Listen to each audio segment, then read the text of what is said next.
श्रील वेदव्यास कृत श्रीमद् भागवतम प्रथम स्कंद प्रथम अध्याय मुनियों की जिज्ञासा श्लोक संख्या 12। अनुवाद एवं तात्पर्य कृष्णा कृपा मूर्ति श्री श्रीमद् अभय चरणारविंद भक्तिवेदांत स्वामी प्रभुपाद द्वारा। सूत जानासि भद्रं ते भगवान सात्वतां पति देवकिया वसुदेवस्य जातो यस्य चिकीर्षया। सूत, हे सूत गोस्वामी, जानासी जानते हो, भद्रम ते तुम्हारा कल्याण हो, भगवान सात्वताम शुद्ध भक्तों का पति ही रक्षक देवक्याम देवकी के गर्भ से वसुदेव से जातः उत्पन्न यस्य जिसके उद्देश्य से चिकीर्षया संपन्न करने हेतु। अनुवाद। हे सूत गोस्वामी, आपका कल्याण हो। आप जानते हो कि किस प्रयोजन से वसुदेव के पुत्र रूप में भगवान देवकी के गर्भ से प्रकट हुए। चिकीर्षया।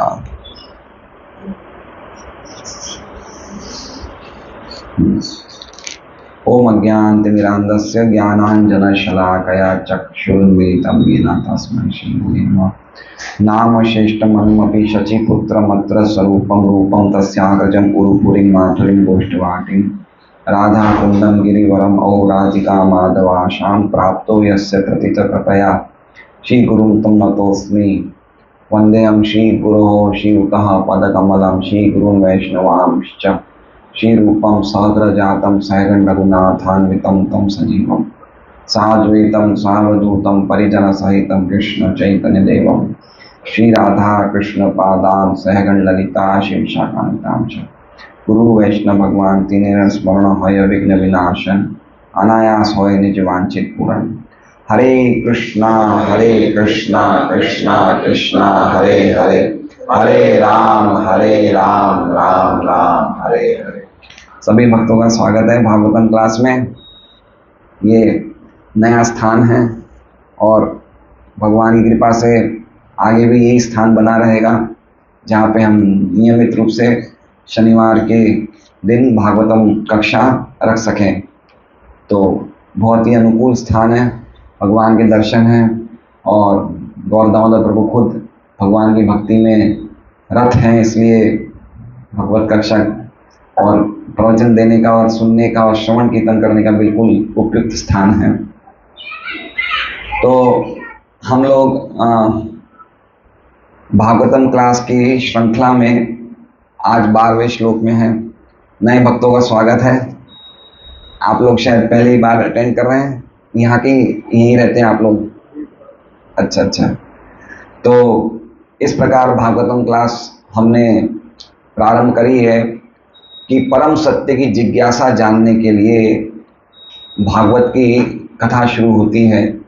और भागवत कथा पहले तो सबसे पहले ऐसे तो देखा जाए सृष्टि के समय भगवान कृष्ण ब्रह्मा जी को बोलते हैं और वही परंपरा चली आ रही है। अलग अलग जगह कही जाती है भागवत कथा। नर नारायण ऋषि नारद जी को बोलते हैं, भगवान शिव पार्वती जी को बोलते हैं। हम लोग जिस संदर्भ में बोल रहे हैं उसमें ये भागवत कथा 5200 वर्ष पूर्व सुखदेव गोस्वामी ने परीक्षित महाराज को कही और उसके पश्चात वापस सूत गोस्वामी ने शौनक आदि ऋषियों को निमिषारण्य में कही। तो इसलिए इनमें अलग अलग विषय है, लेकिन पर्टिकुलरली जिस विषय में हम लोग चर्चा कर रहे हैं वो ये है कि शौनक आदि ऋषि सूत गोस्वामी को व्यास आसन पे बैठाते हैं और उनको बताते हैं कि आप बिल्कुल उपयुक्त वक्ता हैं, आप में सब वक्ता के गुण हैं। और फिर उनके बाद व्यास आसन पे बैठाने के बाद छह प्रश्न करते हैं, जिनमें से आज हमारा तीसरा प्रश्न है ना। पहला प्रश्न क्या था सत्यभामा प्रभु? पहला प्रश्न सौदर्शन प्रभु। जिसका मनुष्य के लिए जो अंतिम समय आ गया उसके लिए क्या श्रेष्ठ है, क्या करना चाहिए? अंतिम समय मतलब उसका एकमात्र परम श्रेय क्या है ना।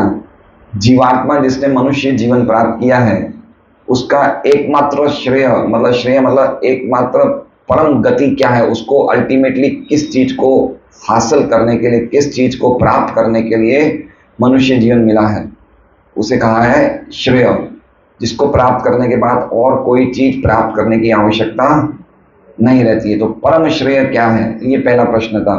और दूसरा प्रश्न हमने पिछले क्लास में लिया था। दूसरा प्रश्न क्या पूछा था उन्होंने कि शास्त्रों में अलग अलग बहुत सारे शास्त्र हैं और उनमें बहुत सारी चीजें सुनने योग्य हैं और बहुत सारी चीजें करने योग्य है। क्या करना चाहिए, क्या सुनना चाहिए, हम क्या करें क्या नहीं करें। तो हे सूत गोस्वामी, आप शास्त्रों का सार आपकी बुद्धि के द्वारा निर्धारित करके हमें बताइए, है ना। आपकी जो मनीषी बुद्धि है, जो आपकी बिल्कुल स्थिर बुद्धि है, उसके द्वारा आप निश्चय करिए कि इतने सारे शास्त्र हैं, है ना, बहुत सारे शास्त्र, इनका सार क्या है ना। और वो सार ऐसा होना चाहिए जो आत्मा को सुप्रसन्न करे, है ना। आत्मा को सुप्रसन्न करे मतलब आत्मा भी सुप्रसन्न हो जाए और भगवान भी प्रसन्न हो जाए, है ना। कोई हम ऐसा सार बताएं या ऐसी बात बताएं जिससे भगवान प्रसन्न नहीं होगा तो आत्मा कैसे प्रसन्न होगी, है ना। तो हम देखते हैं कभी कभी कुछ तथाकथित सत्संग में भगवान को निराकार बताया जाता है, भगवान का रूप नहीं है या भगवान के कोई गुण नहीं है, तो उनको भी वो लोग सत्संग कहते हैं, लेकिन वो सत्संग की कथा सुनने से भगवान तो प्रसन्न होते नहीं है, क्योंकि भगवान का तो रूप है। तो जब भगवान प्रसन्न नहीं होंगे तो आत्मा कैसे प्रसन्न होगी। इसलिए अल्टीमेटली परम सत्य एक व्यक्ति है, साक्षात भगवान है, उनके बारे में आप ऐसा कुछ सार बताइए जिससे आत्मा भी प्रसन्न हो जाए, हम भी सुने कुछ ऐसी बात जिससे हम भी खुश हो जाए, परमात्मा तो प्रसन्न होंगे ही होंगे। तो ये आप हमें शास्त्रों का सार बताइए, ये दूसरा प्रश्न था। अब तीसरा प्रश्न आज है। तो आज क्या प्रश्न है, अब देखिए, दो प्रश्न करने के बाद तीसरा प्रश्न अचानक एक टर्न ले लेता है।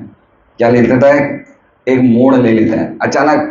प्रश्न का जो क्वालिटी है चेंज हो जाती है। कैसे चेंज हो जाती है वो हम आज समझेंगे। तो कह रहे हैं सूत जानासी भद्रम ते। सूत मतलब हे गोस्वामी, सूत गोस्वामी। जानासी मतलब आप जानते हैं, हम नहीं जानते। कौन जानते हैं, आप जानते हैं। क्या जानते हैं, तो जानने से पहले ही कह रहे हैं भद्रम ते मतलब आपका कल्याण हो, है ना। कल्याण हो मतलब आशीर्वाद दे रहे हैं कि आप, मतलब वो सुनने के इतने ज्यादा आतुर हैं कि सुनने से पहले ही आशीर्वाद दे रहे हैं। आप समझ रहे हैं, मतलब प्रश्न करने में सुखी हैं वो, अभी उनको उत्तर नहीं मिला है, प्रश्न करने से ही वो इतने सुखी हैं। समझ रहे बात को। अभी तो जैसे मान लीजिए हम किसी को आशीर्वाद कब देते हैं, जैसे मान लीजिए कि हम लोग ट्रेन में जा रहे हैं, हम बड़ी उम्र के हो गए, हमसे सामान नहीं उठाया जा रहा है, तो कोई व्यक्ति आया, जवान व्यक्ति आया, उसने हमारा सामान हमारी सीट के नीचे रख दिया, तो हम उसे क्या बोलेंगे, बेटा सुखी रहो। काम करने के बाद आशीर्वाद देंगे, लेकिन सूत गोस्वामी तो कथा सुनने से पहले ही आशीर्वाद दे रहे हैं। समझ रहे हैं कि बेटा कल्याण हो तुम्हारा। क्यों, क्योंकि उनका प्रश्न ही, उनके इतने अद्भुत प्रश्न है सूत गोस्वामी, शौनक आदि ऋषियों के। कैसे प्रश्न पूछने चाहिए वो अभी दूसरी लाइन में पूछेंगे। वो प्रश्न पूछने की क्वालिटी क्या होनी चाहिए कि प्रश्न ऐसे पूछे जाने चाहिए जिससे कि जीवात्मा का मां के गर्भ में प्रवेश होना बंद हो जाए, है ना। प्रश्न कैसा होना चाहिए कि ऐसा प्रश्न किया जाए जिसके उत्तर सुनने से और जिसके प्रश्न सुनने से ही जीवात्मा बार बार मां के गर्भ में प्रवेश करना बंद हो जाए, है ना। हमारे जो प्रश्न हैं आज की तारीख में वो क्या है, 4 चीजों पे आधारित हैं। खाने पे, सोने पे, अपने घर में रखने के और इंद्र तृप्ति में। आहार, निद्रा, भय, मैथुन पे हमारे प्रश्न आधारित है। समझ रहे बात को। जैसे हम क्या प्रश्न पूछते हैं कि लड़ाई रुक गई नहीं रुक गई, सब शांति है नहीं है, अल्टीमेटली क्या धंधा चल रहा है, क्या कामकाज चल रहा है, ये प्रश्न पूछते ना। इनका आधार क्या है, इनका आधार क्या है, खाना, सोना, इंद्र तृप्ति करना और रहना। तो ये प्रश्नों की क्वालिटी अच्छी नहीं है, इनकी क्वालिटी क्या है, हल्की है। प्रश्न कैसे पूछने चाहिए, प्रश्न ऐसे पूछने चाहिए कि जिसको सुनने से और जिसके जवाब को सुनने से व्यक्ति तृप्त हो जाए, है ना, और उसको जीवन का उद्देश्य पता चल जाए, ऐसे प्रश्न होने चाहिए। तो ये जो शौनकादि ऋषि प्रश्न पूछ रहे हैं, ये प्रश्न अपने आप में ही जीवों का परम कल्याण करने वाला है। लेकिन प्रश्न का जवाब मिलने से पहले ही कह रहे हैं भद्रम ते, मतलब आपका कल्याण हो। समझ रहे बात को? मतलब वो इतना व्याकुल है सुनने को कि उसके पहले ही कल्याण, उसके पहले ही आशीर्वाद दे रहे हैं। समझ रहे हैं? ऐसे जैसे मान लीजिए हम लोग प्रसाद, अभी कुछ समय के बाद हम प्रसाद यहाँ पे लेंगे, ठीक है। अब प्रसाद में अगर कचौरी होगी, अभी तक हमने प्रसाद में कचौरी खाई नहीं है, लेकिन दूर से कचौरी आगे देख के, जैसे मान लीजिए कि पवन देव प्रभु पुरुषगारी करो कचौरी लेके आए, तो हम क्या बोलेंगे? पवन देव प्रभु की जय हो, जय हो। समझ रहे हैं? अभी तक हमने कचौरी नहीं खाई है, लेकिन पवन देव प्रभु को दूर से ही कचौरी लाते हुए देखते हुए हम समझ जाएंगे कि हमारे लिए बहुत ही स्वादिष्ट चीज आने वाली है। तो उसी प्रकार से सूत गोस्वामी ने अभी तक जवाब देना शुरू नहीं किया, लेकिन उनको पता है शौनक आदि ऋषि को कि सूत गोस्वामी जो कथा बोलेंगे उससे हमारा परम कल्याण होने वाला है, इसलिए जवाब सुनने से पहले ही कह रहे हैं भद्रम थे। ठीक है। श्रीधर स्वामी ने एक और उसका जवाब बताया कि भद्रम थे क्यों बोले वो हम श्रीधर स्वामी की टीका सुनेंगे तब बताएंगे। तो भद्रम थे। अब कह रहे हैं आगे लाइन में, देवक्याम वसुदेवस्य जातो यस्य चिकीर्षया। देवक्याम वसुदेवस्य, जो भगवान सात्वताम पति, भगवान जो सभी ऐश्वर्यों के स्वामी है। भगवान का अर्थ क्या होता है? भग मतलब ऐश्वर्य, और वान मतलब जो ऐश्वर्य को धारण करते हैं ना। तो भगवान का अर्थ क्या हो गया है कि सभी ऐश्वर्य को धारण करने वाले। तो कौन से 6 प्रकार के षड ऐश्वर्य है? जो षड ऐश्वर्य हमारे पास भी कुछ कुछ मात्रा में है। जैसे कौन कौन से ऐश्वर्य है? ज्ञान, यश, धन, कीर्ति, वैराग्य और बल। ठीक है, ये 6 ऐश्वर्य, इनको ऐश्वर्य माने जाते हैं। ऐश्वर्य का अर्थ ये हुआ कि इनसे कोई भी व्यक्ति आकर्षित होता है। ठीक है, कोई बहुत बड़ा कीर्तिवान व्यक्ति आता है, कोई धनी व्यक्ति होता है, कोई बहुत सुंदर व्यक्ति होता है, तो उससे सामने वाला व्यक्ति आकर्षित होता है। तो हमारे पास भी ये 6 ऐश्वर्य छोटी छोटी मात्रा में है। भगवान के पास ये 6 ऐश्वर्य अनंत मात्रा में है, असीमित मात्रा में है, इसलिए उन्हें भगवान कहा जाता है। तो कह रहे हैं कि हे सूत, आप तो जानते हैं आपका कल्याण हो। भगवान सात्वताम पति, सात्वत मतलब भक्त, और पति मतलब भक्तों के रक्षक, है ना। तो भगवान को एक और शब्द से, एक और गुण से कहा गया है सात्वताम पति। तो आप कौन हैं? आप सात्वतों के पति हैं, है ना। तो भगवान सात्वताम पति, भक्तों के रक्षक। भगवान क्या करते हैं? देवक्याम वसुदेवस्य, देवकी और वसुदेव के जातों से जन्म लेते हैं। देवकी के गर्भ से वसुदेव के पुत्र के रूप में जन्म लेते हैं। यस्य चिकीर्षया, किस उद्देश्य से? यस्य मतलब किस उद्देश्य से चिकीर्षया जन्म लेते हैं, उनके पीछे कारण क्या है? ठीक है, देखिए ये प्रश्न एक सरल प्रश्न लग रहा है कि भगवान क्यों जन्म लिए, लेकिन ये प्रश्न के अंदर बहुत गहरी बात है। क्या गहरी बात है? भगवान ऐसे ही नहीं कहते गीता जी में जन्म कर्म च मे दिव्यम, है ना, कि मेरे जन्म और मेरे कर्म दिव्य हैं। ये इनको कोई तत्व से जान लेता है तो उसका पुनर्जन्म नहीं होता है। तो ये जो प्रश्न पूछ रहे हैं सूत गोस्वामी से कि भगवान सात्वताम पति देवक्याम वसुदेवस्य जातो यस्य चिकीर्षया, क्यों भगवान जो भक्तों के रक्षक हैं उन्होंने देवकी के गर्भ से वसुदेव के पुत्र के रूप में किस उद्देश्य से जन्म लिया? प्रश्न ये है। ठीक है, अब इससे पहले वाला प्रश्न क्या था कि आप हमें शास्त्रों का सार बताइए, जिस सार को जानने के बाद आत्मा और भगवान प्रसन्न हो जाए। ठीक है, और तुरंत इन्होंने टर्न ले लिया। प्रश्न क्या पूछा कि भगवान ने देवकी के गर्भ से क्यों प्रकट हुए? तो शास्त्रों का सार क्या हुआ ये इन्होंने इसी जवाब में बता दिया, इसी प्रश्न बता दिए। क्या क्या शास्त्रों का है कि भगवान के बारे में श्रवण करना और कीर्तन करना, ये ही शास्त्रों का सार है। देखिए, उन्होंने ये तीसरे प्रश्न के द्वारा दूसरे प्रश्न का उत्तर इनडायरेक्टली दे दिया। क्यों? क्योंकि उन्होंने पूछ रहे हैं कि शास्त्रों का सार बताइए, और तीसरे प्रश्न में क्या पूछ रहे हैं कि भगवान ने देवकी के गर्भ से क्यों प्रकट हुए। इसका मतलब भगवान के बारे में श्रवण करना, भगवान की लीलाओं के बारे में श्रवण करना और कीर्तन करना, ये ही शास्त्रों का सार है। सार का मतलब समझ रहे हैं? सार का मतलब होता है कि जो चीज को ग्रहण करने के बाद उसे छोड़ी नहीं जाए। ठीक है, जैसे गाय से क्या निकलता है? दूध। लेकिन दूध सार नहीं है।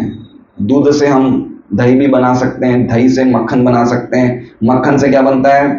तो घी सार है ना? घी सार मतलब उसके बाद और कुछ करने की जरूरत नहीं, वो ही चीज अल्टीमेट है। तो उसी तरीके से जितने भी शास्त्र हैं उनमें कोई ना कोई अलग अलग चीज बताई। किसी में लौकिक क्रियाएं हैं, जैसे कोई कहते हैं भाई हमें गंगोर करना चाहिए, कोई कहते हैं हमें रानी सती का व्रत करना चाहिए, कोई कहते हैं हमें करवा चौथ का व्रत करना चाहिए। तो ये सब चीजें क्या है? ये सब क्रियाएं हैं सार तक पहुंचाने के लिए। सार क्या है? सार क्या है कि भगवान हरि के बारे में हमेशा सुनना चाहिए और कीर्तन करना चाहिए, ये सार है। वो क्रियाएं आप छोड़ सकते हो लेकिन सार को नहीं छोड़ सकते हो। या फिर ये समझ लीजिए कि वो क्रियाएं करते करते हम सार तक नहीं पहुंचे तो क्रियाएं बेकार है। ठीक है, जैसे अब कोई व्यक्ति कहता है कि करवा चौथ का व्रत करना ही मेरा जीवन का उद्देश्य है, या ये मुझे करना ही है, मुझे छोड़ना नहीं है। ठीक है, लेकिन अगर आप सार तक नहीं पहुंचे तो उसे करने से क्या लाभ?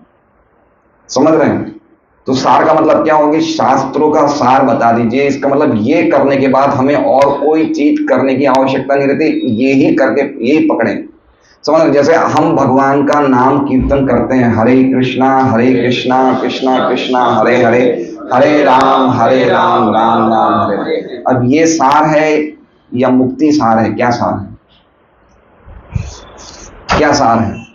सार क्या है? भगवान के नाम का, भगवान, हम भागवत सुन रहे हैं, है ना? भागवत सुन रहे हैं। सूत गोस्वामी से शौनक ऋषि कहते हैं कि धर्म ने कहां शरण ली? धर्म ने कहां शरण ली? भगवान के जाने के बाद धर्म ने कहां पे शरण ली? तो धर्म ने कहां शरण ली? भागवत में। तो भागवत क्या है? सार है। तो अब हम भागवत कथा सुन रहे हैं, तो ये क्या है? ये सार है। मोक्ष क्या है? मुक्ति क्या है? वो सार नहीं है। सार क्या है? सार क्या है? जो भगवान का कीर्तन सुनता है, भगवान का नाम सुनता है, जो भगवान की कथा सुनता है, उसने सार को पकड़ लिया। मुक्ति तो अपने आप मिल जाएगी। समझ रहे हैं? ये भगवद गीता में भी स्पष्ट कहा है, ब्रह्मभूत प्रसन्नात्मा न शोचति न कांक्षति सम सर्वेषु भूतेषु मद भक्तिम लभते परम। कि जो व्यक्ति ब्रह्मभूत अवस्था को प्राप्त करता है, जो ना तो कभी कोई चीज की कामना करता है, ना ही कोई चीज की शोक करता है, जो सब जीवों को एक समान देखता है, वो मेरी भक्ति को प्राप्त करता है। तो जब इन्होंने ये प्रश्न किया कि भगवान ने देवकी के गर्भ से क्यों प्रकट हुए और वसुदेव जी के पुत्र के रूप में क्यों प्रकट हुए, किस उद्देश्य से, तो इन्होंने अपने प्रश्न में ही सार बता दिया कि शास्त्रों का सार है भगवान के बारे में सुनना और बोलना, मुक्ति अपने आप मिल जाएगी। मुक्ति सार नहीं है। जैसे मान लीजिए कि पवन देव प्रभु सूरत से दिल्ली गए स्टेशन पे, तो दिल्ली स्टेशन पे खड़ा रहना सार है? दिल्ली स्टेशन पे पहुंच के बोल के मैं तो मुझे मिल गया, नहीं, वो जाके अपने घर जाएंगे, नहावा धोई करेंगे, काम करेंगे। तो उस तरह से मुक्ति प्राप्त करना सार नहीं है। मुक्ति के बाद क्या करना है? भगवान के बारे में सुनना है। तो सार क्या हुआ? भगवान के बारे में सुनना ही सार है। मोक्ष प्राप्त करना या भगवान से एक होना या परमात्मा में विलीन होना, वो सार नहीं है। वो थोड़ी बहुत आंशिक सिद्धि है। परम सिद्धि है कि सदैव भगवान के बारे में सुनते रहना, जिससे कि हमें शुद्ध भक्ति प्राप्त हो जाए, भगवान का प्रेम प्राप्त हो जाए। और भगवान का प्रेम प्राप्त होने के बाद क्या करेंगे? श्रवण कीर्तन, वही सुनेंगे, वही कथा बोलेंगे। जैसे प्रेमी भक्त परीक्षित महाराज भी है, प्रेमी भक्त सुखदेव गोस्वामी भी है। तो एक बोल रहा है, एक सुन रहा है, ना उनको भूख प्यास का पता चल रहा है, ना सुखदेव गोस्वामी को पता चल रहा है। तो अभी वो प्रेम में स्थित है इसलिए सुन रहे हैं। अभी हम प्रेम में नहीं हैं, लेकिन हमें भी यही सुनना है, यही अभी सुनना है, यही बाद में सुनना है। ठीक है? तो प्रश्न क्या है, तीसरा प्रश्न क्या है कि हे सूत गोस्वामी, आपका कल्याण हो। आप तो जानते हैं कि भगवान जो सभी भक्तों के रक्षक हैं, उन्होंने देवकी के गर्भ से वसुदेव के पुत्र में के रूप में क्यों जन्म लिया। अब ये प्रश्न पूछने का उद्देश्य क्या है, ये प्रश्न क्यों पूछा? जो भगवान संकल्प मात्र से ही अपनी सभी इच्छाएं पूरी कर लेते हैं, तो उनकी कौन सी इच्छा बाकी रह गई थी जो उनको जन्म लेके पूरी करनी थी? समझ रहे हैं? भगवान क्या नहीं कर सकते? क्या जन्म लेना जरूरी था? वो संकल्प मात्र से, अपनी इच्छा मात्र से, परास्य शक्तिर विविधेव श्रूयते, अपनी इच्छा मात्र से उनकी शक्तियां सब जगतों का निर्माण कर लेती है, अनंत ब्रह्मांडों का। ये एक ब्रह्मांड में हम रह रहे हैं, ऐसे अनंत ब्रह्मांड हैं। खाली भगवान संकल्प करने मात्र से कि ये ब्रह्मांड बन जाए, जितने में बन जाते हैं। हाँ, हमें एक सोसाइटी में रोड बनानी होती है, उसके लिए कितना मेहनत करते हैं, एप्लीकेशन लगाते हैं, रोड बनती, कितनी मेहनत। लेकिन भगवान संकल्प करने मात्र से उनके सब काम हो जाते हैं। तो उन्होंने जन्म क्यों लिया? क्या ये प्रश्न बना नहीं बना है?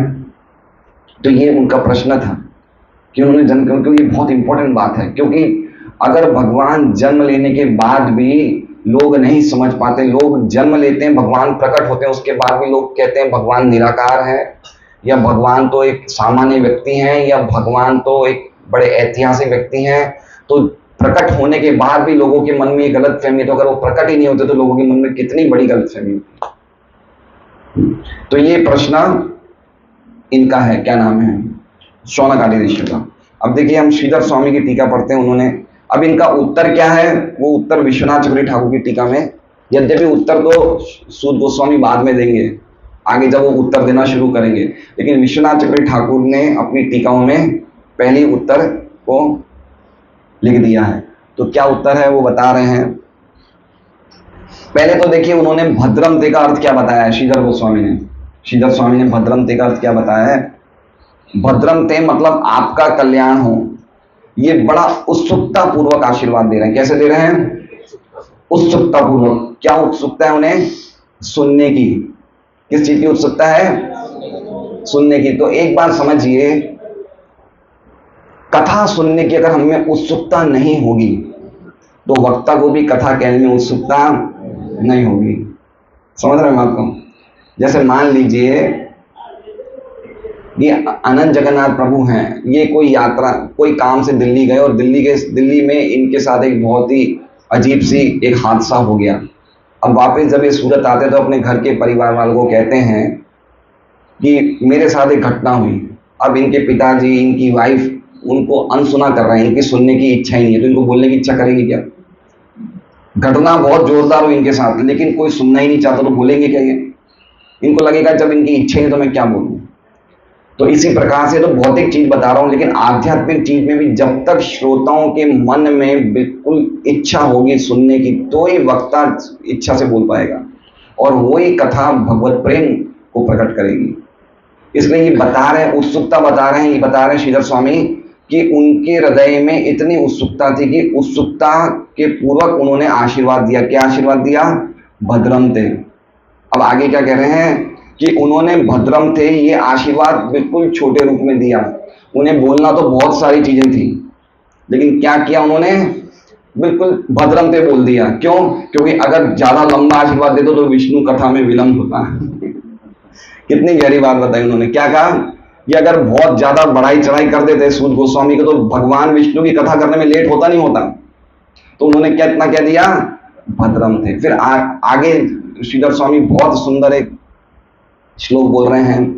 वो कह रहे हैं कि विष्णु कथा में विघ्न आए नहीं आए, इसके लिए उन्होंने छोटा सा टूक में आशीर्वाद दिया, भद्रम थे। क्यों?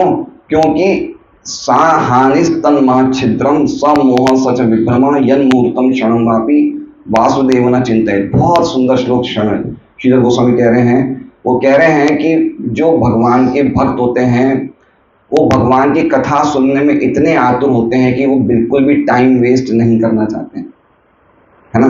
तो उसमें बता रहे हैं कि जो मुहूर्त या जो क्षण जिसमें वासुदेव भगवान का चिंतन नहीं हो, वो जीवात्मा के लिए सबसे बड़ा नुकसान है। क्या है? हानि। सबसे बड़ा नुकसान क्या है?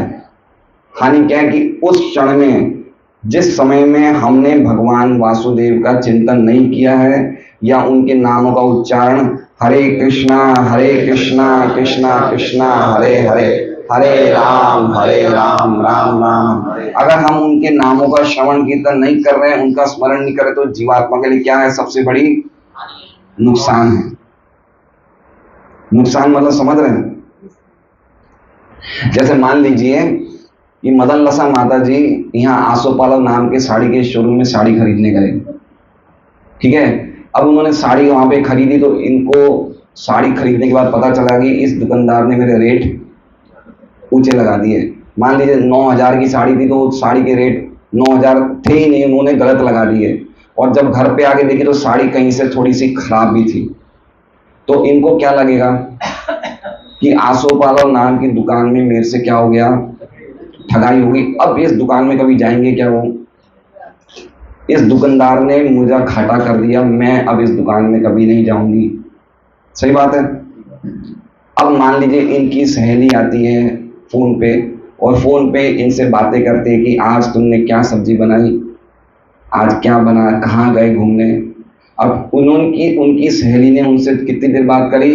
5 मिनट, जिसमें भगवान की कोई भी चर्चा नहीं थी। ये 5 मिनट का उनका नुकसान उनकी सहेली ने किया नहीं किया? तो उनकी सहेली ने बड़ा नुकसान किया, आसोपालव ने किया है? सहेली ने किया ना। लेकिन आसोपालव में तो नहीं जाएगी, लेकिन सहेली से बार बार बात करेगी नहीं करेगी? समझ रहे हैं?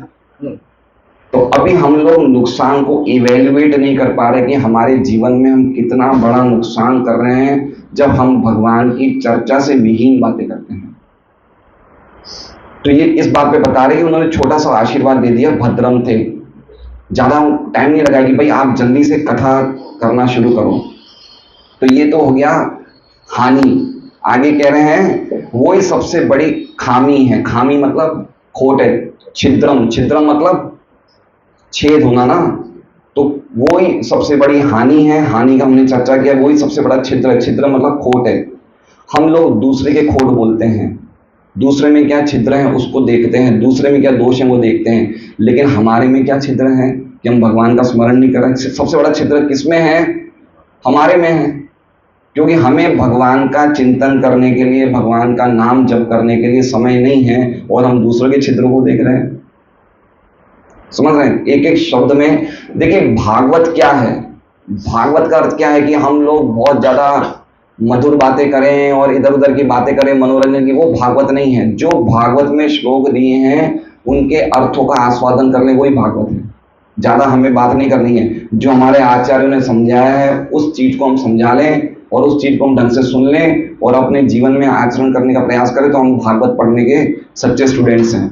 तो क्या कह रहे हैं कि व्यक्ति दूसरों के छिद्र देख रहा है लेकिन खुद कितना भगवान का स्मरण कर रहा है, तो वही सबसे बड़ा नुकसान है, वही सबसे बड़ा छिद्र है, वही सबसे बड़ा मोह है, और वही सबसे बड़ा भ्रम है। क्या है? जब भगवान का, वासुदेव का चिंतन हम एक क्षण के लिए भी भूल जाएं तो क्या है सबसे बड़ा नुकसान, सबसे बड़ा छिद्र, सबसे बड़ा मोह और सबसे बड़ा भ्रम। इसलिए वो कह रहे हैं कि आप तुरंत भद्रम थे, ज्यादा उनकी बड़ाई बड़ाई नहीं करिए, आप सुनाना चालू करो। ये अर्थ बताया भद्रम थे का। आगे सात्वत पति का अर्थ बता रहे। किसका बता रहे अर्थ? सात्वत पति। सात मतलब कहते हैं, सात मतलब सात धातु से बनता है, मतलब आनंद देने वाले। तो भगवान कौन है? आनंद देते हैं। भगवान आनंद में है, आनंद की मूर्ति है। जैसे सूर्यदेव क्या निकालता है अपने शरीर से? सूर्य किरण निकालता है, सूर्य रोशनी। तो भगवान क्या निकालते हैं? आनंद। तो सात का अर्थ क्या है कि जो आनंद देने वाले हैं, और सात्वत मतलब भक्त जो भगवान की सेवा करते हैं तो उनको आनंद मिलता है। समझ रहे हैं? जैसे हम भगवान के साथ कुछ कार्य करेंगे तो भगवान क्या देंगे? आनंद देंगे। तो आनंद को, भगवान को ग्रहण करने वाले कौन हुए? सात्वत। तो सात्वत मतलब क्या हो गए? भगवान के भक्त। सात मतलब आनंद, आनंद देने वाले कौन है? भगवान। और भगवान के सेवा कौन करते हैं? भक्त। तो आनंद किसको प्राप्त होता है? भगवान के भक्तों को। है ना। इसलिए सचमुच अगर जीवन में आनंद प्राप्त करना है तो भगवान की सेवा के अलावा और कोई बात सोचिए ही मत, है ना। हमें आनंद मिल रहा है नहीं मिल रहा है?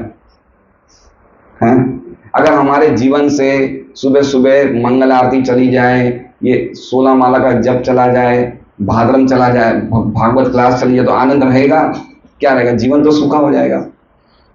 इसलिए भगवान आनंद देने वाले हैं, साथ हैं, उस आनंद को ग्रहण करने वाले भगवान के भक्त हैं, इसलिए वो हो गए सात्वत। और एक और अर्थ है जो विश्वनाथ चक्र ठाकुर बताएंगे, वो हम बाद में पढ़ेंगे। तो सात्वत का अर्थ हो गया भक्त, और सात्वताम, सात्वताम मतलब बहुत सारे भक्त। जैसे भक्त हो गए एक भक्त, भक्ता नाम, इसी तरह से सात्वताम मतलब बहुत सारे भक्त के पति। पति कौन? रक्षक, मतलब कौन हुए? भगवान, है ना। रक्षा भगवान कैसे करते हैं भक्तों की? खाली उनके शारीरिक रक्षा नहीं करते हैं। रक्षा का अर्थ क्या हुआ? रक्षा का अर्थ मतलब भगवान ये रक्षा करते कि उनके भक्तों की मति भगवान में लगी रहे, यही सच्ची रक्षा है। पति का अर्थ समझ रहे हैं? पति का अर्थ मतलब रक्षक। तो रक्षक कैसे करते हैं? रक्षक तो भगवान संकल्प मात्र से सबकी करते हैं। तो भक्तों की रक्षा करने का मतलब क्या होगी? भक्तों का मन हमेशा किस में लगा रहे? भगवान में। उस चीज की रक्षा भगवान करते हैं कि ये मेरे भक्त मेरे से, चाहे उनके जीवन में और कुछ हटा देंगे भगवान, लेकिन मेरे भक्तों का मन मेरे में लगा रहे, इसलिए उसकी रक्षा करते हैं। इसलिए कहा गया है पति, है ना। ये सात्वताम पति का अर्थ क्या हो गया कि वो भक्त जो दुनिया में भगवान के अलावा अपनी और कोई संपत्ति नहीं मानते। सात्वत का अर्थ क्या हो गया, है ना। जैसे गीता जी में, भागवतम में कुंती महारानी कह रही है, नमो अकिंचन वित्ताय निवृत्त गुणव्रत है, कि आप तो अकिंचनों के धन हैं। अकिंचन वाला समझ रहे हैं? जो भक्त इस जगत में भगवान के अलावा और कुछ अपना नहीं समझते, वो कौन है? सात्वत। हम लोग समझ रहे हैं अपनी अपना, हम सोचते हैं कि भगवान के अलावा भी हमारा कुछ है। सोचते नहीं सोचते हैं? सोचते हैं ना। भगवान ही है या भगवान भी है? हमारे लिए क्या है? भगवान भी है। और सात्वत जो भगवान के निष्किंचन भक्त होते हैं, उनके लिए क्या होता है? भगवान ही है, मेरे एकमात्र भगवान ही है और मेरा कुछ नहीं। यद्यपि वो बड़े से बड़े मकान में क्यों नहीं रहे, उसकी जो चेतना है वो क्या है कि अल्टीमेटली मेरे तो एकमात्र कृष्ण ही है। तो इसे कहते हैं निष्किंचन, जो दुनिया में भगवान के अलावा और किसी को अपना नहीं समझता है। और भगवान को भी निष्किंचन क्यों कहा जाता है? तो भगवान पूरी जगत के मालिक है, लेकिन भगवान भी क्या सोचते हैं कि मेरे तो एकमात्र ये मेरे भक्ति मेरे हैं, बाकी कुछ भी मेरा नहीं है। तो ये भगवान को भी निष्किंचन कहा जाता है। तो इसे कहते हैं सात्वत। सात्वत पति मतलब भगवान अपने भक्तों के रक्षक हैं। और एक सात्वत पति का अर्थ बता रहे हैं, भगवान सत्व मूर्ति है। भगवान कौन है? सत्व मूर्ति। सत्व मतलब समझ रहे हैं? सत्व मतलब प्रकृति के 3 गुणों को भगवान प्रकृति के 3 गुणों के प्रभाव से मुक्त हैं। हमारी जो शरीर है ये मूर्ति नहीं, ये क्या है? ये व्याधि है। ये क्या है? व्याधि है। इसमें प्रकृति के 3 गुण हमेशा लगे रहते हैं। हम में से कोई व्यक्ति तमोगुण में है, कोई व्यक्ति रजोगुण में है, कोई व्यक्ति सत्वगुण में। अब मान लीजिए कि पवन देव प्रभु हैं, ये प्याज लहसुन का भोजन करेंगे, देखेंगे, इनको देखने का मन नहीं करेगा, खाने की बात तो दूर की है। लेकिन इनके पास एक और इनके मित्र होंगे, उनको प्याज लहसुन अच्छा लग रहा है, तो दोनों की क्वालिटी अलग अलग हुई नहीं हुई? एक व्यक्ति तमोगुण में है, एक व्यक्ति सत्वगुण में। लेकिन भगवान की जो मूर्ति है वो ना तो तमोगुण की है, ना रजोगुण की है, ना ही सत्वगुण की है। वो क्या है? सत्व मूर्ति। वो तीनों गुणों से परे है।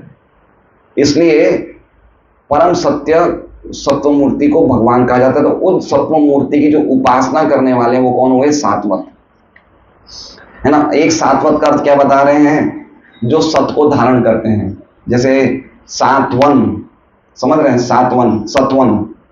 जैसे धनवान को क्या कहा जाता है? धन के स्वामी को क्या कहा जाता है? धनवान। धैर्य के स्वामी को क्या कहा जाता है? धैर्यवान, है ना। दया के स्वामी को क्या कहा जाता है? इनके पास दया है तो ये दयावान है। तो भगवान को क्या कहा जाता है? सत्वान। भगवान परम सत्य हैं और उनके अंश सत्य यानी कि भक्त उनके, तो भगवान भक्तों को धारण करते हैं, इसलिए भगवान को कहा गया है सत्वान। और भक्तों को क्या कहा गया है? सात्वत। तो भगवान ऐसे 7 पतों के पति हैं। ये अर्थ बताया इसका, क्या कहते हैं, 7 पति का। अब हम विश्वनाथ चक्रवर्ती ठाकुर की टीका पढ़ते हैं।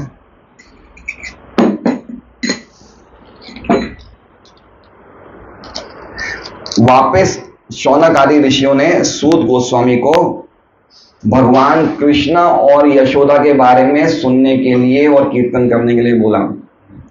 अब इसमें यशोदा की तो चर्चा है ही नहीं। श्लोक में क्या लिखा है, देवकी, और ये क्या पूछ रहे हैं कि हमें कृष्ण और यशोदा के बारे में बताओ। क्यों? क्योंकि देवकी के यहाँ तो प्रकट होते ही कहाँ चले गए थे, तो लीलाएं सब कहाँ हुई, यशोदा के साथ ब्रज में लीला हुई। तो क्या कह रहे हैं विश्वनाथ चक्रवर्ती ठाकुर, कह रहे हैं कि शौनक ऋषि कह रहे हैं कि आप हमें कृष्ण और यशोदा के विषय में श्रवण और कीर्तन करवाओ, और उनको आशीर्वाद देने के लिए बोल रहे हैं भद्रम ते। अब आगे देखिए ये उद्देश्य बता रहे हैं, क्या उद्देश्य है। ये कह रहे हैं कि भगवान किस उद्देश्य से यदु के स्वामी देवकी के गर्भ से प्रकट हुए और वसुदेव जी की पत्नी देवकी के गर्भ से क्यों प्रकट हुए, वो क्यों प्रकट होते हैं। एक गीता जी में क्या श्लोक है, भगवान के अवतरण का उद्देश्य का क्या श्लोक है गीता जी में, याद है किसी को? यदा यदा हि धर्मस्य ग्लानिर्भवति भारत अभ्युत्थानम धर्मस्य तदात्मानं सृजाम्यहम् परित्राणाय साधूनां विनाशाय च दुष्कृतां धर्म संस्थापनार्थाय संभवामि युगे युगे। ठीक है, ये श्लोक है, ये उद्देश्य भगवान आते हैं। अब बताइए, विनाशाय च दुष्कृताम, दुष्टों को नाश करने के लिए मैं आता हूं। तो क्या दुष्टों को नाश करने के लिए भगवान का आना जरूरी है? जब हमने पहले चर्चा करी कि संकल्प मात्र से वो अनंत ब्रह्मांड बना देते हैं, तो क्या इच्छा मात्र से नहीं कर सकते हैं? अभी उनकी इच्छा हुई कि इस देश में भूकंप लाना है और करोड़ों लाखों लोगों को मारना है, तो उनके लिए कोई तकलीफ है? उनके लिए इच्छा करेंगे, हो सकता है। समझ रहे हैं बात को? तो ये बात तो निश्चित है कि दुष्टों को मारने का तो पर्पस नहीं हो सकता है भगवान का आने को, तो इच्छा से कर सकते हैं। हिरण्यकशिप को खंबे से प्रकट होकर मारते हैं, तो जरूरी था खंबे से प्रकट होना, वो तो ऐसे भी मार सकते थे ना। वो तो अगर इच्छा करते तो भगवान की दुर्गा शक्ति के द्वारा ही हिरण्यकशिप का वध हो जाता था। तो ये तो निश्चित है कि वसुदेव और देवकी के पुत्र रूप में जन्म लेने का उद्देश्य असुरों का दमन करना नहीं था। अब रही बात परित्राणाय साधूनां, कि भक्तों का रक्षण करने के लिए मैं आता हूं, तो भक्तों की रक्षा भी नहीं कर सकते। अगर मान लीजिए कि कोई भक्त जा रहा है, यहां से टेक्सटाइल मार्केट जा रहा है, और भगवान की इच्छा है कि मेरे भक्त को कुछ नहीं होना चाहिए, तो क्या इच्छा मात्र से भक्त रक्षित नहीं रह सकता है? रह सकता है ना। तो परित्राणाय साधूनां का अर्थ क्या है? तो परित्राणाय साधूनां का अर्थ यह है कि भक्त लोग सहन नहीं कर सकते जब भगवान को कोई निराकार बोलता है। भक्त लोगों के हृदय में क्या लग जाती है? आग लग जाती है जब कोई ऐसा व्यक्ति बोलता है कि भगवान का रूप नहीं है या भगवान निराकार है। तो भगवान अपने आप को ऐसे इट प्रेजेंट करते हैं, प्रकट करते हैं कि नहीं, मेरा रूप है। और भक्त लोग भगवान के विरह में इतने ज्यादा व्याकुल हो जाते हैं, तो भगवान जब प्रकट करके लीलाएं करते हैं, तो भक्त वो लीलाओं का श्रवण कीर्तन से आनंद में निमग्न हो जाते हैं। तो भगवान क्यों आते हैं? अपनी लीलाओं को करने के लिए। ये विश्वनाथ चक्रवर्ती ठाकुर कह रहे हैं कि भगवान अपनी लीलाओं को, अद्भुत लीलाओं को ब्रॉडकास्ट करने के लिए आते हैं। ब्रॉडकास्ट का क्या बोलेंगे हिंदी में? उजागर करने के लिए। उजागर करने के लिए भगवान क्यों आ रहे हैं? लीलाओं को उजागर करने के लिए। जब ये लीला भक्तगण सुनेंगे तो प्रेम में पागल हो जाएंगे, है ना। ये तो भक्तों के लिए आ गए। हम कौन हैं? हम तो भक्त हैं नहीं। समझ रहे हैं? हम कौन हैं? हम बद्ध जीव हैं जो प्रकृति के 3 गुणों में फंसे हुए हैं, जन्म मृत्यु के सागर में डूब रहे हैं। तो हमारे लिए क्या कर रहे हैं भगवान? इन लीलाओं का एक सिस्टम स्थापित कर रहे हैं, जिससे कि इन लीलाओं के श्रवण कीर्तन करने मात्र से हम लोग भी सही स्थिति में वापस आ जाएंगे। तो भगवान क्यों आए हैं? भगवान ये श्रवण और कीर्तन करने की विधि को पुनः स्थापित करने के लिए जगत में प्रकट होते हैं। समझ रहे बात को? इतनी इंपॉर्टेंट काम था कि भगवान स्वयं गोलोक से चल के इस भौतिक जगत में आते। किस काम के लिए आते? मुख्यतया भगवान की अगर वो लीलाएं करेंगे तो वो श्रवण करने योग्य होगी और कीर्तन करने योग्य, तो वो सुन के हम जैसे बद्ध जीव इस भौतिक जगत से निकल जाएं, इसके लिए भगवान आते हैं, ना कि असुरों को मारने के लिए और ना ही भक्तों की रक्षा के लिए। वो तो अपने आप हो जाता है। जैसा अगर हम आम का पेड़ लगाएंगे तो छाया अपने आप मिल जाएगी, तो वो काम तो भगवान साइड पे कर ही रहे हैं, असुरों को मार रहे हैं, भक्तों की रक्षा कर रहे हैं। लेकिन अल्टीमेटली हम सब बद्ध जीव जो जीवन में अविद्या के द्वारा हमें बार बार शरीर मिल रहा है, बार बार मृत्यु हो रही है, बार बार जन्म हो रहा है, हम अविद्या और काम वासनाओं से भरे हुए हैं और काम वासनाओं के द्वारा ऐसे ऐसे काम कर रहे हैं जिससे वापस हमें पुनर्जन्म हो रहा है। तो हमारे बीच में भगवान श्रवण और कीर्तन करने योग्य कुछ ऐसी लीलाएं करते हैं जिनको सुनने मात्र से हम क्या हो जाते हैं, हम भवसागर से पार हो जाते हैं। ये चीज करने के लिए आए थे और ये चीज भगवान के अलावा कोई नहीं कर सकता था।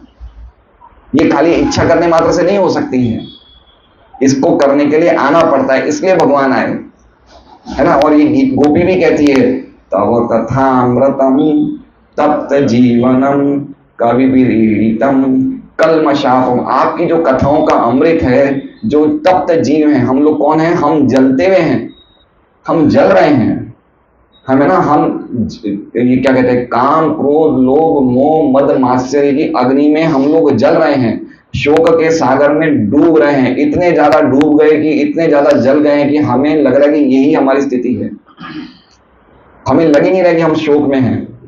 तो हम लोगों को वापस हम लोग को रिफ्रेश करने के लिए, फ्रेश करने के लिए भगवान अपनी श्रवण कीर्तन की विधि जो ऑलरेडी गोलोक धाम में चल रही है, भगवान के धाम में हमेशा क्या चल रहा है, कीर्तन, गोलोकेर प्रेम धना हरि नाम संकीर्तन, भगवान का नाम संकीर्तन, भगवान का रूप, भगवान के गुण, भगवान की लीलाएं, ये सबको वापस पुनः जागरण करने के लिए भगवान इस भौतिक जगत में आए हैं। ये प्रश्न का उत्तर हमने पहले ही प्राप्त कर लिया। किस लिए आए, इसलिए आए, जो कि आगे तो मिलेगा ही मिलेगा, है ना। इसलिए अलग अलग लीला अवतार के रूप में आते, राम, नृसिंह, वामन, है ना। क्योंकि पूतना को मारा, तो पूतना की कथा जो सुनेगा उसको भी भगवान का धाम मिल जाएगा। हमें हमारे लिए एक सब्जेक्ट मैटर बना नहीं बना। आज हम क्यों बैठे हैं यहाँ पे, क्योंकि भागवत प्रकट हुई इसलिए तो बैठे हैं। तो हमारे लिए एक विषय बना नहीं बना, है ना। क्यों अभी हम लोग प्रसाद लेंगे तो प्रसाद कहाँ से आया, भगवान को भोग लगा तो प्रसाद हुआ नहीं हुआ। तो ये सब चीजें किसने, पद्धति किसने ये स्थापित करी, भगवान ने।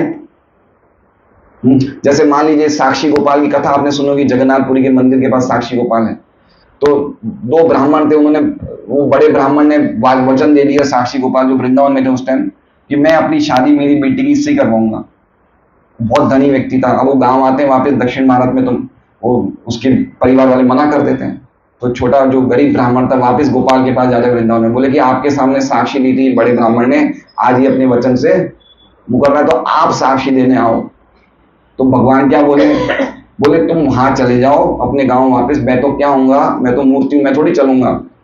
तुम वहां चले जाओ और मेरा स्मरण करना, तो मैं, तुम मेरा स्मरण करोगे तो मैं अपने आप वहां पे जवाब दे दूंगा कि इन्होंने वचन दिया था शादी करने का। तो वो क्या बोला छोटा ब्राह्मण, कि अगर मूर्ति बोल सकती तो चल नहीं सकती क्या, चल भी तो सकती है। तो ये सब जो भक्त थे, ये भगवान के नित्य पार्षद है, जो भगवान की भक्ति को वापस स्थापित करते। तो मूर्ति चल के यहाँ आई तो लोगों को पता चला कि मूर्ति पत्थर नहीं होते, साक्षात भगवान होते हैं, जिससे कि मंदिर की सेवा में, मूर्ति की सेवा में भक्तों का मन लगे। तो पूरा हमें ये प्रोसेस जो बताया है वो किस लिए बताया है, कि हमारा मन भक्ति में लगा रहा है, जिससे कि भक्ति करने मात्र से हम भव सागर से तर जाएं और भगवान के धाम को प्राप्त कर लें। तो ये विश्वनाथ चक्रवर्ती ठाकुर बताते हैं। अब हम प्रभुपाद जी का तात्पर्य पढ़ते हैं। तो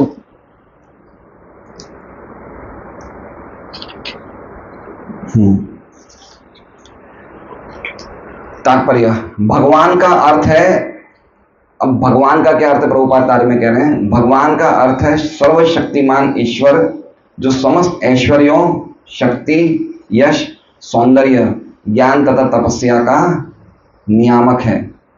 ठीक है, पॉइंट ये बताना चाह रहे हैं कि भगवान को आने की जरूरत क्या, भगवान तो पूर्णानंद है। मेरी बात सुनिए, अभी गौर दामोदर प्रभु इस घर में बड़ा आराम से रह रहे हैं, सुख समृद्धि में रह रहे हैं, इनको पहलगाम जाने की क्या जरूरत है? समझ रहे बात को?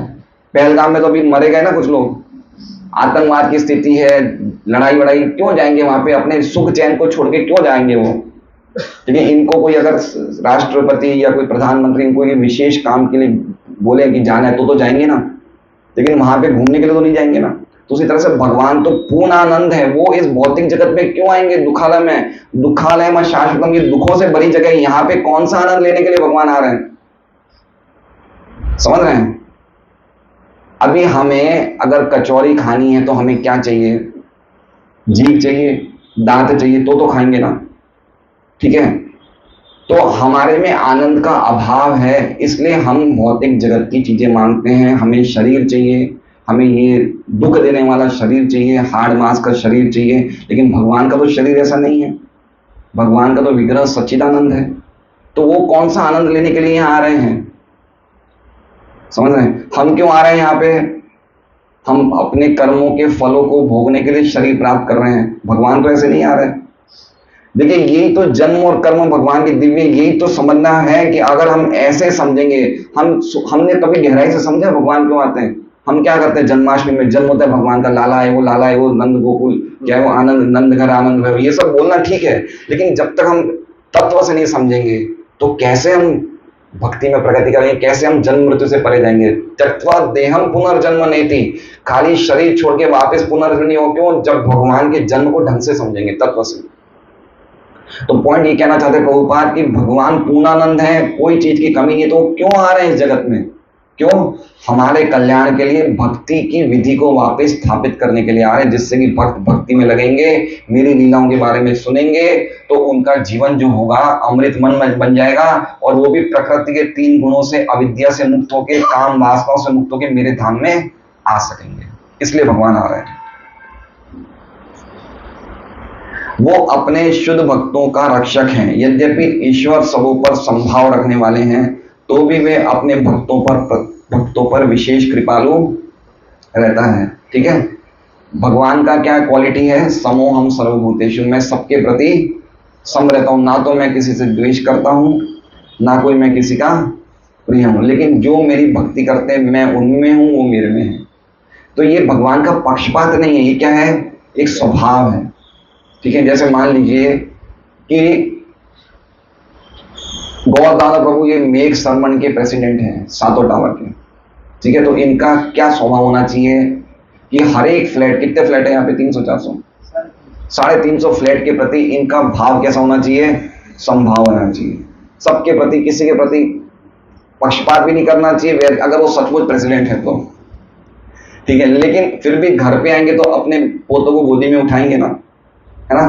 तो अपने फैमिली वाले से तो एक उनका एक विशेष वो रहेगा ना। तो भगवान क्या कह रहे हैं? मैं सबके प्रति संभाव हूं, लेकिन जो मेरी भक्ति में लगे हुए हैं उनसे मेरा अटैचमेंट है, जो मेरी भक्ति में नहीं लगे हैं उनसे मैं बिल्कुल न्यूट्रल हूं।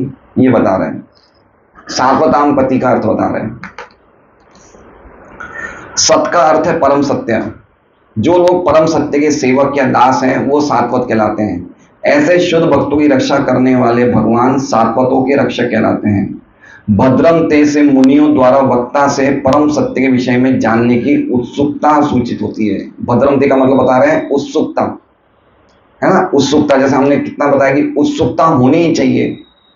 हमें श्रवण करना है, कथा में सुनना है, ये उत्सुकता हमें होनी चाहिए। लेकिन हम ऐसे ही जा रहे हैं कि चलो भाई आज यहाँ पे जाना है, चलो ठीक है अटेंड कर लेंगे, प्रसाद तो मिल ही जाएगा। सुनने की उत्सुकता होनी चाहिए कि हमें सुनना है, कान के द्वारा सुनना है, सुनते रहना है। प्रचुर मात्रा में जब हम सुनेंगे तो हमारा कल्याण होगा। ये नहीं कि बस हमने सुन लिया आधा घंटा, वैसे तो एक क्षण भी सुनते हैं उससे कल्याण होता है, लेकिन नियमित रूप से नित्यम भागवत सेवया, तो सुनने की क्वालिटी होनी चाहिए, उत्सुकता से सुनने की क्वालिटी होनी चाहिए। भगवान श्री कृष्ण वसुदेव की पत्नी देवकी से प्रकट हुए। वसुदेव आध्यात्मिक पद का प्रतीक है जिसमें परमेश्वर का प्राकट्य होता है। अब ये चीज बहुत अच्छी बताई उन्होंने, क्या कहा कि भगवान किससे प्रकट हुए? वसुदेव। तो वसुदेव का अर्थ बता रहे हैं। वसुदेव का अर्थ होता है कि जब कोई व्यक्ति प्रकृति के 3 गुणों से परे हो जाता है तो भगवान उसको दर्शन देते हैं। समझ रहे हैं? वसुदेव मतलब वसुदेव एक स्थिति है ना, वसुदेव एक पिता का नाम तो है ही है, लेकिन जब व्यक्ति सतोगुण, रजोगुण और तमोगुण इन स्थितियों को पार करके जब शुद्ध सत्वगुण में आ जाता है, तब उस स्थिति में वो भगवान के फेस टू फेस दर्शन कर सकता है। जैसे हम अभी आमने सामने बैठे हैं, वो स्थिति कब आएगी? जब हम प्रकृति के तीनों गुणों से, अभी हम लोग ज्यादातर कौन से गुणों से प्रभावित हैं? तमोगुण से, रजोगुण से। क्या लक्षण है? नींद आती है, सुबह 6-7 बजे से पहले उठते नहीं है, रात को लेट सोते हैं, ये किसके लक्षण है? तमोगुण के। रजोगुण का क्या लक्षण है? काम काम काम, सुबह से लेकर शाम तक, रात्रि निद्रा दिवसे काम, क्या रे भजू सीताराम। रात को नींद, दिन में काम, कब भजूंगा सीताराम। तो इतना ज्यादा बिजी होता है, मुझे ये करना है, वो करना है। लोभ प्रवृत्ति आरंभ कर्मणाम अशमस प्रिया, ये प्राप्त करने की इच्छा, अनेक इच्छाएं, अशेष कामना हृदय माझे मोर। तो ये किसका लक्षण है? रजोगुण का। और सतोगुण का लक्षण क्या है? जब भक्त प्रसन्न रहता है, ज्ञान में स्थित रहता है व्यक्ति, और उसको भगवान का चिंतन, भगवान का स्मरण, भगवान की भक्ति करने में सुख मिलता है, वो सतोगुण का लक्षण। लेकिन सतोगुण में भी कभी कभी व्यक्ति रजोगुण और तमोगुण से प्रभावित हो जाता है। लेकिन ये जो वसुदेव स्थिति है, जो शुद्ध सत्व स्थिति है, वो ये है कि जब हम सतोगुण में भक्ति करते करते उससे भी परे चले जाए, तब हम भगवान के फेस टू फेस दर्शन कर सकते हैं, उनसे बातें कर सकते हैं, और उनके साथ नित्य हम रह सकते हैं। तो वो स्थिति वसुदेव जी की थी, इसलिए वसुदेव के पुत्र के रूप में वासुदेव प्रकट हुए। एक है वसुदेव, एक है वासुदेव, है ना। वासुदेव मतलब भगवान कृष्ण, और वसुदेव मतलब उनके पिता। और वासुदेव का एक और अर्थ ये है कि जहां भगवान का हर जगह वास हो, उसे भी क्या कहते हैं? है ना। कोई भी ऐसा स्थान नहीं है जो भगवान का वास स्थान नहीं है, इसलिए भगवान का एक नाम है वासुदेव। हरे कृष्णा। श्रीमद् भागवतम की जय। तो हम प्रयास करते हैं, जो हम श्लोक पढ़ते हैं उससे संबंधित ही हम लोग चर्चा करते हैं, जिससे कि क्लास शॉर्ट हो और बिल्कुल समझने में क्लियर हो। तो मेरा निवेदन है, आप लोग भागवतम का अगर हम लोग सचमुच हम लोग एक एक श्लोक ले रहे हैं, 18,000 श्लोक हैं, तो 18,000 श्लोक लेने के लिए कम से कम हमें कितने साल जीना पड़ेगा। लेकिन जब तक जीवित हैं तब तक हम लोग प्रयास करें, नियमित रूप से क्लास में आए, तो हमारा परम कल्याण होगा। हरे कृष्णा। कोई प्रश्न है तो हम ले सकते हैं, एक आध प्रश्न हो तो। कोई प्रश्न है, कोई टीका है, या कोई आप लोगों को कोई मेरा कोई विरोध करना है कि आपने ऐसा क्यों बोला, कोई भी एक दो हम चर्चा कर सकते हैं। हम लोग 5 मिनट चर्चा का समय रखते हैं, कोई भी चीज समझ नहीं हो तब समझ सकते हैं इस क्लास से संबंधित। साक्षी गोपाल जी दक्षिण नहीं, साक्षी गोपाल जी गए थे उड़ीसा, उड़ीसा गए थे। उड़ीसा में पहले कटक गए थे वो, फिर कटक से फिर भगवान जगन्नाथ जी के साथ उनका प्रेम कलह हो गया, कुछ प्रेम में कुछ लड़ाई हो गई, तो फिर उनके लिए अलग से मंदिर बनाया गया सत्यवादी गांव में, जिसका रेलवे स्टेशन का नाम है साक्षी गोपाल।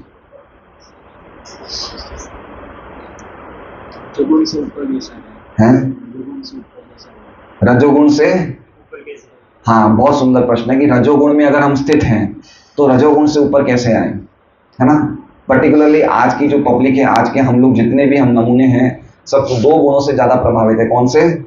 रजोगुण से और तमोगुण से। और इनके लक्षण क्या है? काम और लोभ। काम से प्रभावित है, लोभ से प्रभावित है, ये रजोगुण तमोगुण के लक्षण है। तो इनका जो इलाज है वो है नित्यम भागवत सेवा। ये भागवत में लिखा है कि क्या कहते हैं, नष्ट प्रायेषु भद्रेषु नित्यम भागवत सेवा।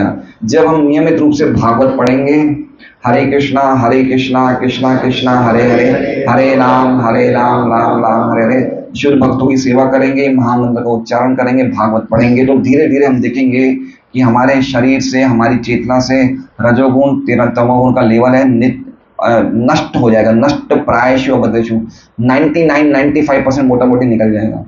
फिर जो थोड़ा बहुत बचेगा वो भी निकल जाएगा। फिर हम सतोगुण में स्थित हो जाएंगे। सतोगुण में स्थित होने का लक्षण ही अलग है, आप सुखी हो जाओगे, आप ज्ञान में आ जाओगे, आपको पूरी दुनिया अलग दिखने लग जाएगी।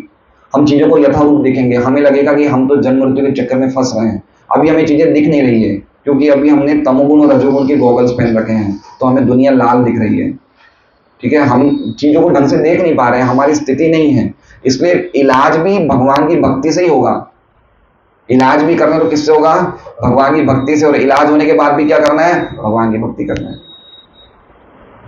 तो अच्छा प्रश्न है, रजोगुण तमोगुण से कैसे हम बाहर निकलें। तो नियमित रूप से भागवत पढ़ना चाहिए। ये भागवत ग्रंथ, खाली भागवत ग्रंथ पढ़ने से कल मैं पढ़ रहा था कि अगर हम भागवत का एक शब्द पढ़ते हैं, खाली एक शब्द पढ़ने से करोड़ों कपिला गाय दान करने का फल मिलता है, खाली एक शब्द पढ़ने से। ये भागवत है। लेकिन होना चाहिए संपूर्ण भागवत, जो मूल संस्करण है 18,000 श्लोक का, पूरा 18 बुक का सेट है। वो अगर आप लोग के पास नहीं है तो ले लीजिए, घर में रखिए, क्योंकि घर में रखने से भी कलयुग का प्रभाव घर में प्रवेश नहीं करता है। ऐसी संपूर्ण भागवत सेट हमारे घर में होना चाहिए। किनके घर में नहीं है?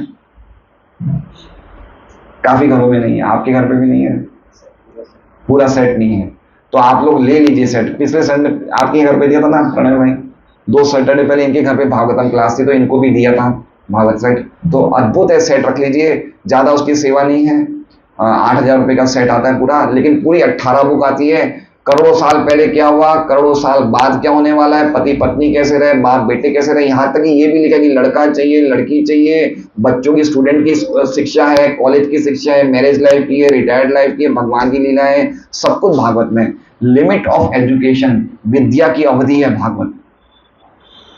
अगर भगवान कृष्ण स्वयं ब्रह्मा जी को बोल रहे हैं पद्म पुराण में कि जिसके घर में भागवत नहीं है उसको पूरी संपत्ति भी बेचनी पड़े तो भी घर में भागवत रखो। ये कौन कह रहे हैं? कृष्ण ब्रह्मा जी को कह रहे हैं, क्योंकि भागवत भगवान का ही स्वरूप है। कलयुग में भगवान भागवत के रूप में प्रकट हुए, इसलिए घर में रखने मात्र। अच्छा, हम पढ़े भी नहीं, खाली घर में भागवत होती है तो व्यक्ति को अगला जीवन मनुष्य मिलता है। ये रखने की महिमा है। कोई व्यक्ति बोलता है टाइम नहीं है, नहीं पढ़ सकते, अगर हम भागवत घर में रखते हैं तो व्यक्ति को नेक्स्ट जीवन भक्त के घर में मनुष्य का मिलता है कि वो भागवत पढ़ना शुरू करते हैं। ये भागवत रखने की महिमा है, इसलिए कभी भी विलंब नहीं करना चाहिए। और स्कंद पुराण में तो यहां तक लिखा है कि जिसने मनुष्य जीवन प्राप्त किया भारतवर्ष में और अगर उसके घर में भागवत नहीं है तो वो आत्महत्या कर रहा है। ये स्कंद पुराण में लिखा है। ये एक बुक है ऐसी भागवत की, ऐसी 18 बुक है जिनमें हमने 16 आचार्यों की टीका है, अर्थ है, अनुवाद है। अगर हम पढ़ेंगे ना तो 25, 30, 50, 100, 500 करोड़ कमा के भी जो सुख नहीं मिलेगा वो भागवत का एक श्लोक मिलके पढ़ के मिलेगा। इतना आनंद मिलता है। इसलिए हर भक्त को, हर व्यक्ति को घर में भागवत रखनी चाहिए अगर उसने वापस वास्तव में भारत में जन्म लिया है। और घर में एक बार भागवत जी आ जाएगी तो धीरे धीरे नियमित रूप से पढ़ने में भी आ जाएगा। हरे कृष्ण। हरे कृष्ण।